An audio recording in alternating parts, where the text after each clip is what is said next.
We are ready to move back to the east to what's called the Peninsula Campaign.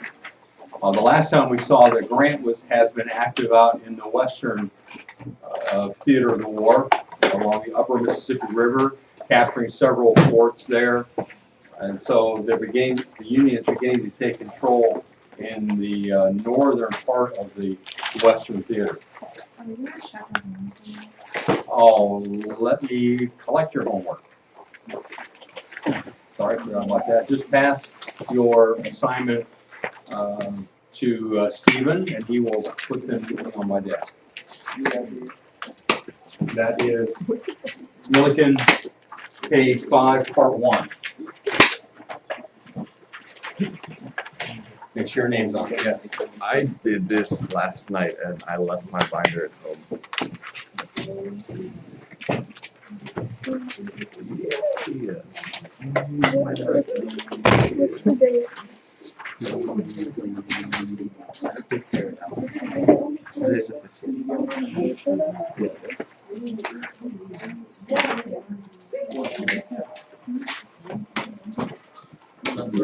All right, so we're going back east now to the Peninsula Campaign, and we see that the person who was in charge, McDowell, has been replaced by General George McClellan. This is a campaign that takes place from March through July of 1862. McClellan organized and drilled what's called the Army of the Potomac into an impressive force. He was very good at that. He was very good at organization and getting an army prepared. But he seemed reluctant to engage the enemy in battle. And so he was great at the preparation, but didn't want to really do anything with it. So Lincoln ordered him to proceed south on Richmond, to capture Richmond.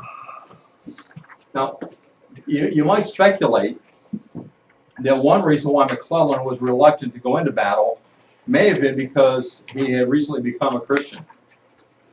And it just may be that he didn't feel right going into battle and expending all those lives. I don't know whether it was part of his nature or not before that, but the facts are there.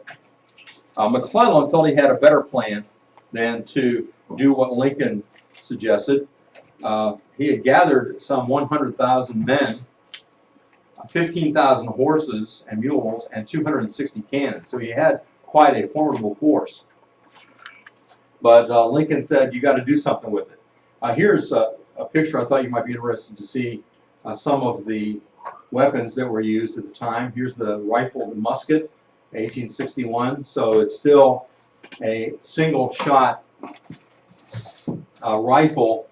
It's a single-shot gun, but it is rifled in that it. What does it mean to be rifled? I'll ask you. Joey, what's that? Like circular in the barrel. Yeah.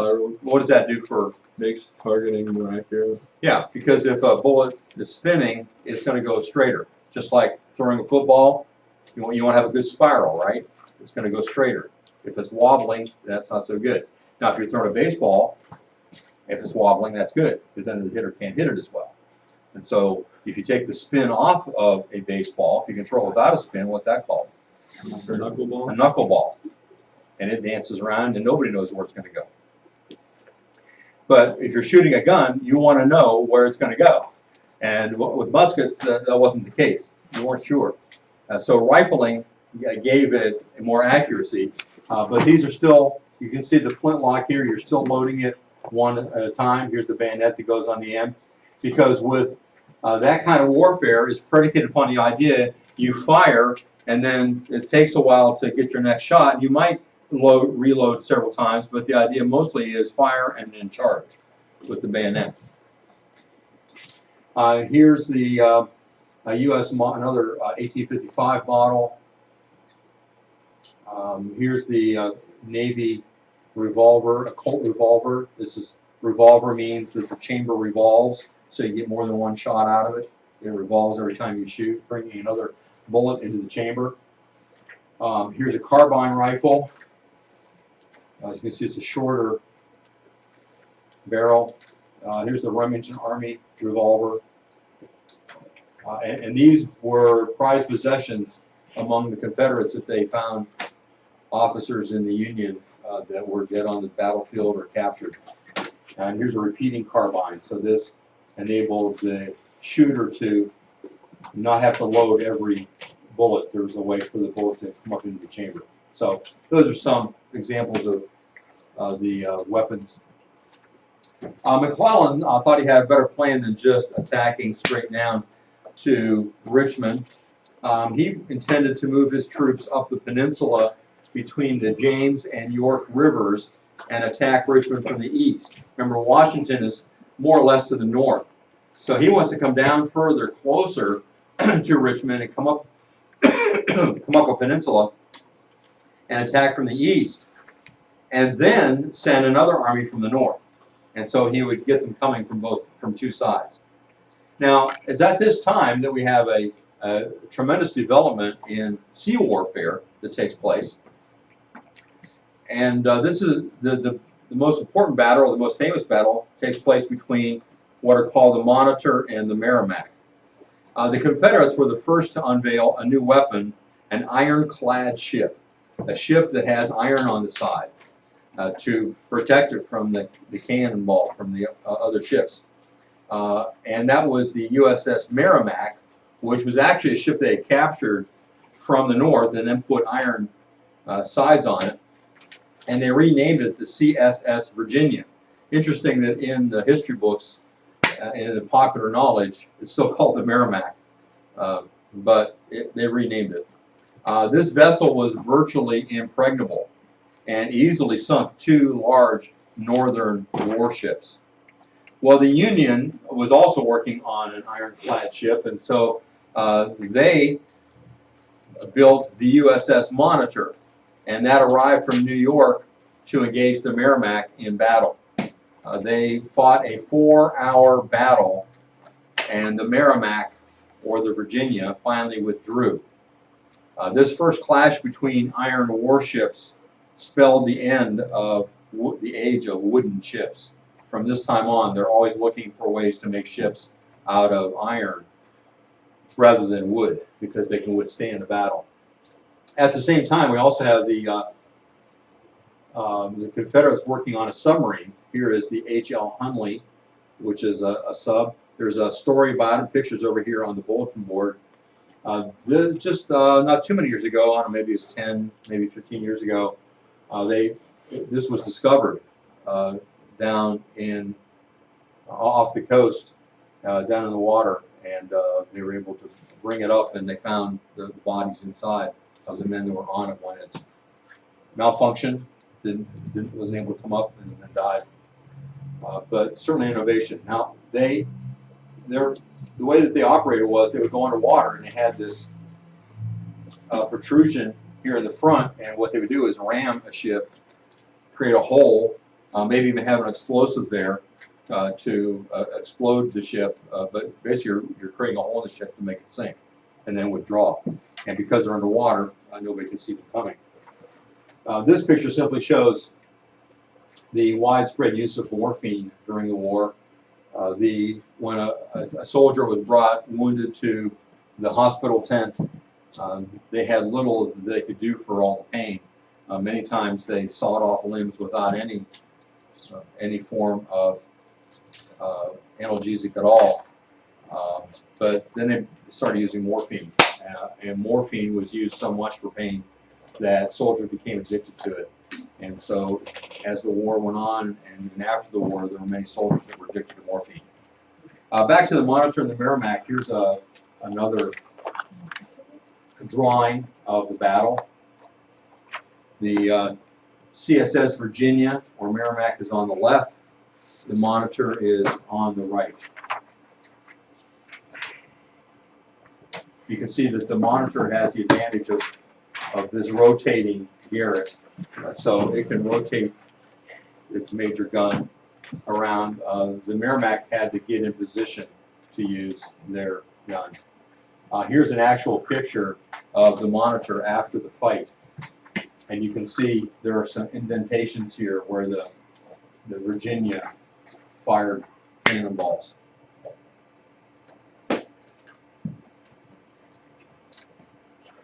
in many ways, this is considered the first modern war. A lot of things that happened during this war that had not happened before, a lot of innovations. Let's go down through them. We had the first practical machine gun, the first repeating rifle used in combat, first use of railroads as a major means of transporting troops and supplies, the first mobile siege artillery mounted on rail cars. And we'll see some pictures of those later where you've actually got these cannon-looking like things on a rail car, and it just stays on a rail car, and if you get close enough to the city, you can use it right from there. You have trenches, field fortifications, large-scale use of landmines, naval mines or torpedoes, ironclad ships, we just talked about, a submarine, organized and systematic care of the wounded on the battlefield. So there are so many people being wounded in battle, you've got to have a way to take care of them close by. You can't transport them, 20 miles. Yeah, they'll all be dead by then. And so you've got hospitals established. This is where Clara Barton, the founder of the Red Cross, is heavily involved here. And we'll see some pictures of those kind of things later too. Widespread use of rails for hospital trains, organized signal service, the first visual signaling by flag and torch during combat. So you think about it, how does one part of the Army know what to do? They use flags to signal. They have a system worked out. You've probably seen pictures of that. Portable telegraph units on the battlefield, and began to use telegraph, which had not been around very long, to communicate on the battlefield even. The first military reconnaissance from a manned balloon. They started sending people up in balloons to look over and say, okay, where's the enemy? What's going on? The only problem with that is, well, it's a couple problems. What do you think? Would be a problem with having people going up in balloons to see what's going on? Super obvious. It's also, oh, there's a balloon. So?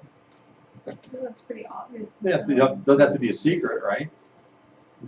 Because it's obvious, so what else? Maybe getting down. Well, they would have a rope attached. Okay. Or, if you're, even today, people go in pop balloons. You just, let out some of the air of the balloon and then you come down. Maybe shot down maybe. Yeah. Can you imagine the excitement of shooting at a balloon? That would be fun, wouldn't it? If you're out there in the battlefield, oh look, the Union's sending a balloon over us. Let's see who can hit it. Now, a lot of times they didn't get close enough for that. They didn't have to. If they just got up in the air, they could see quite a ways. The other thing is control of where the balloon goes. So in that case, the rope also helps.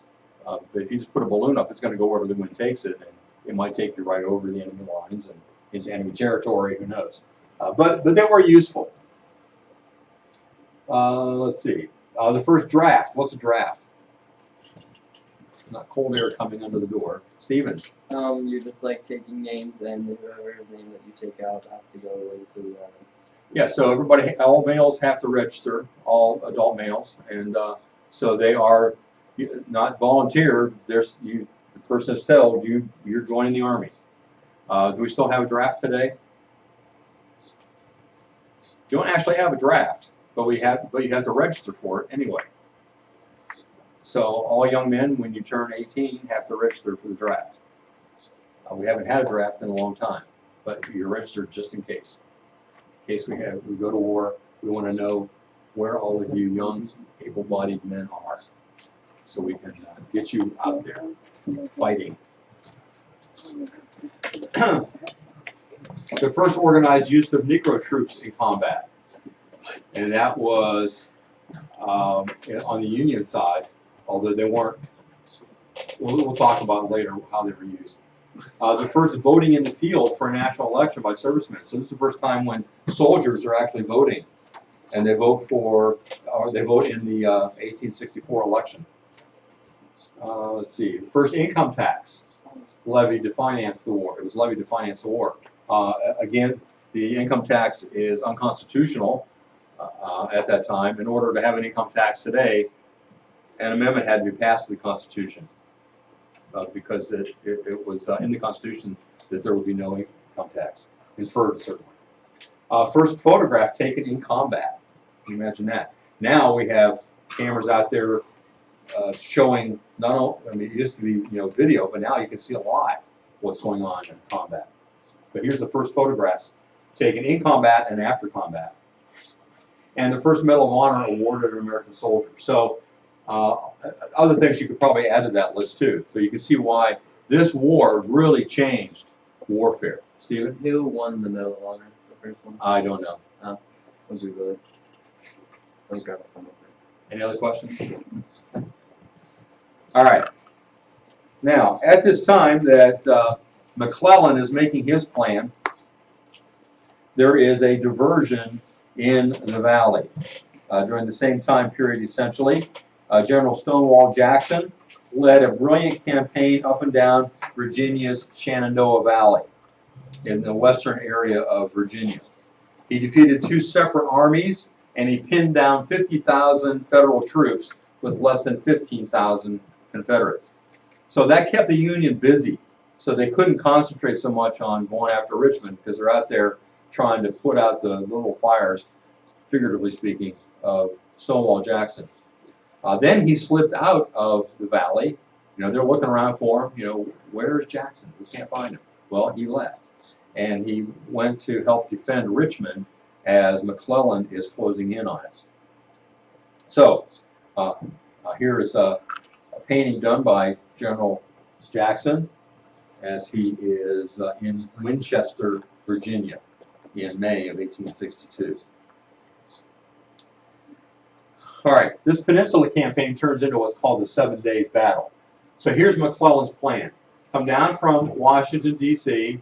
by ship, and then come up this peninsula, and from the peninsula attack Richmond, and then once that starts, then more troops can come down from Washington by land.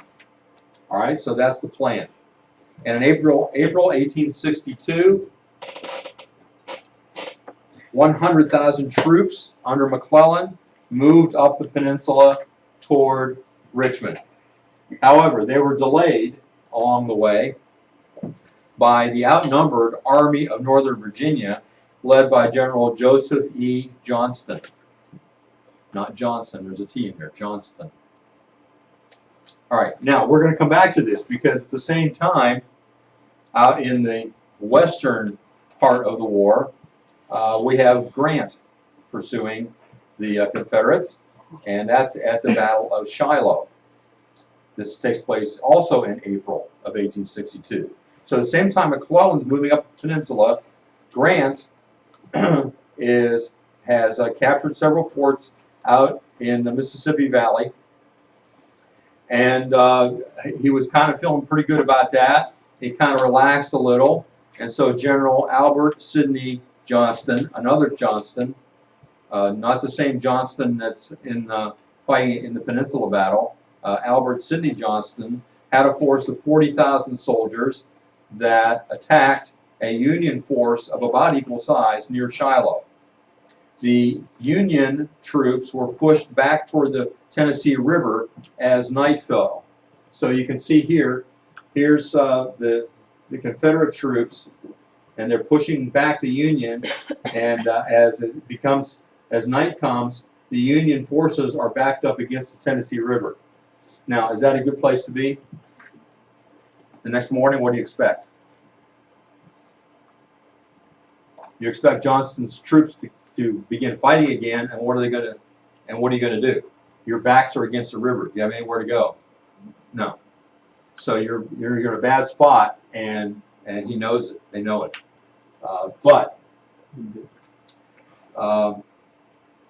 And at the time, there was an officer that was, I think, kind of scapegoated. I'm not sure that he really had a lot to do with it, but they had to blame somebody, and so they blamed an officer from Indiana by the name of General Lew Wallace.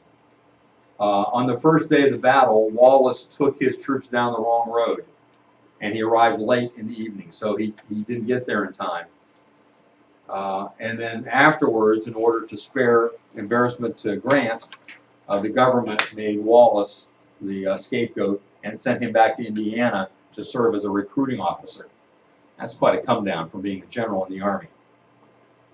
But after the war, they seemed to know that he really was a good man, that that he really wasn't at fault. He actually served as a judge at the military trials of the Lincoln assassination conspirators and of Henry Wirtz, the commander of the Confederate prison camp in Andersonville, Georgia. Then from 1878 to 1881, he served as territorial governor of New Mexico.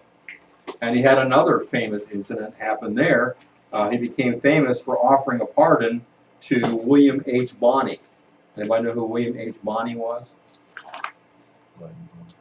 Known as Billy the Kid. You ever heard of him?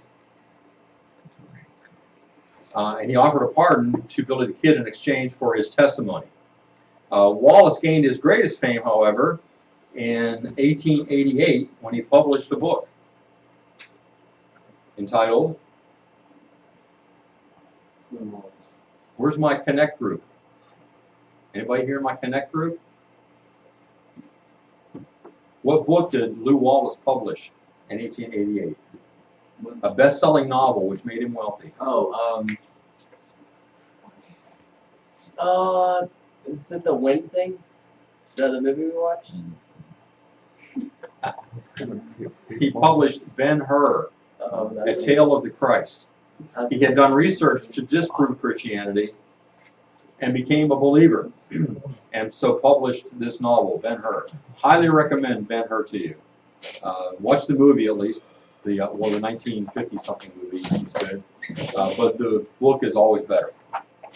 All right, so he took the blame for this first day's actions because he took the wrong road. But during the night, northern reinforcements arrived let's see. This is not shown on. Oh, here they are. Here are the reinforcements then arrived on the other side of the river, and they're able to come across and help to drive back the Confederate forces. Johnston, in the previous day's battle, had been severely wounded and ultimately died from those wounds. And so with the reinforcements, they would drive the Confederates back, which led to a Federal victory.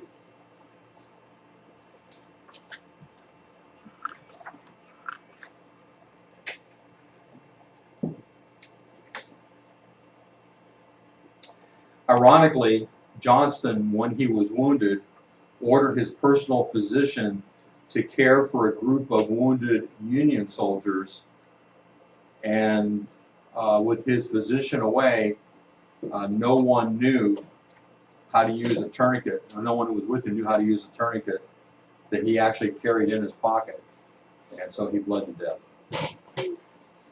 So his physician was taking care of Union soldiers. Here's a painting of General Albert Sidney Johnston, who was 59 years old, leading his troops. The result was each side lost over 10,000 men killed and wounded. Now, with that many killed and wounded, many thought that Grant was not a good general. Too many men were being killed under him. But Lincoln refused to dismiss him, saying, "I can't spare this man. He fights." In contrast to McClellan, who didn't seem to want to fight. He said, "I've got a guy out there that fights. I don't care what you say about him." All right, as you remember, part of the plan, the Union plan, was to capture New Orleans and the Mississippi River. Grant's been active up in the north in capturing forts up there. But now there also is a need for going after New Orleans. And so we come to the battles. Oh, so there's Henry Wallace. I wanted to show you. There's Ben-Hur. Okay. With Johnston,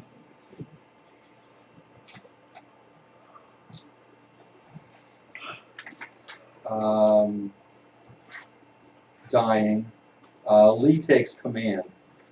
And here he is with President Davis. And so now we come back to the Mississippi River. Okay, Islands 10 and New Orleans are need to be captured by the Union, and they go about doing that in April of 1862, which is good news for the Union. The day after Shiloh, after the Confederates were beaten there, island number 10 fell to Federal gunboats and troops under General John Pope. He was then promoted to command of forces in the east, where he led the Union troops at 2nd Manassas, which we'll get to. On April 25th, Union Naval Commander David Farragut captured New Orleans. Only one obstacle remained for Union control of the river. Grant had captured the northern part of the river. Farragut and Pope had captured the central parts of the southern part of the river. Now there's only one part that remains uncaptured by the Union, and that is Vicksburg. This is a picture of Farragut. So here's the situation. Grant has captured Fort Donelson, Fort Henry,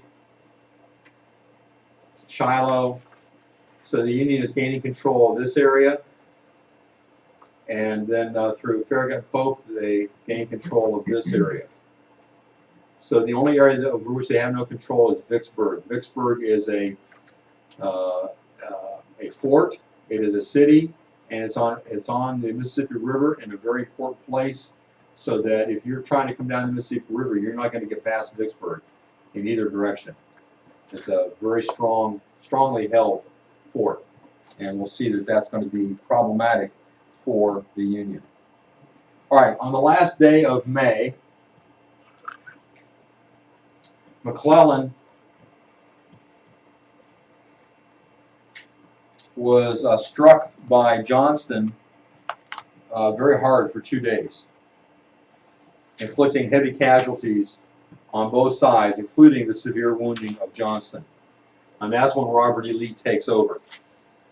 And he launched the 7 days battles. Lee held the distinction of graduating from West Point with the highest cadet rank and without a single demerit. You know, back in those days, if you did something wrong, you got a demerit. He didn't have a single one. An amazing thing. From June 25th to July 1st, Lee pushed back McClellan to the James River with heavy losses on both sides.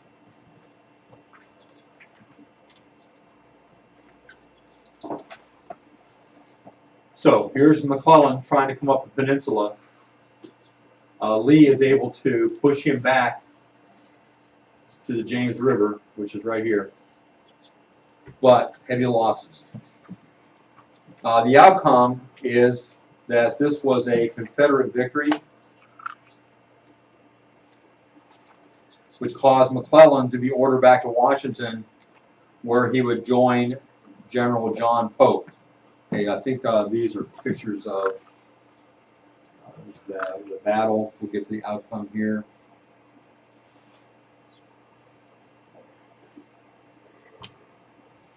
There we are. So McClellan was ordered back to Washington. Previously, Pope had encouraged his troops to plunder civilian food sources, burn homes in any area of Confederate resistance, hang civilians suspected of aiding Confederate forces, and shoot civilians in reprisal for Confederate guerrilla attacks. So if his troops were attacked by Confederate soldiers, he would round up local civilians and shoot them.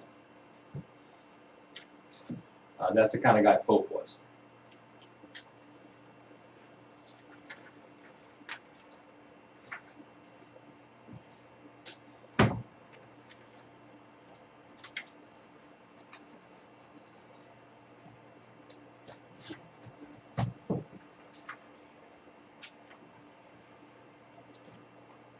We're going to stop there today, and tomorrow we will go to the second battle of Bull Run, or second Manassas. I'll give you some time now to work on your assignment for tomorrow.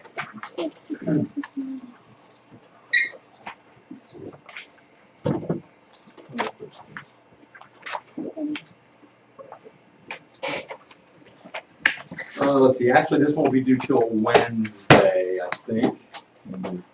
So that is to read Milliken pages 6 through 9 and do page 11, part 1.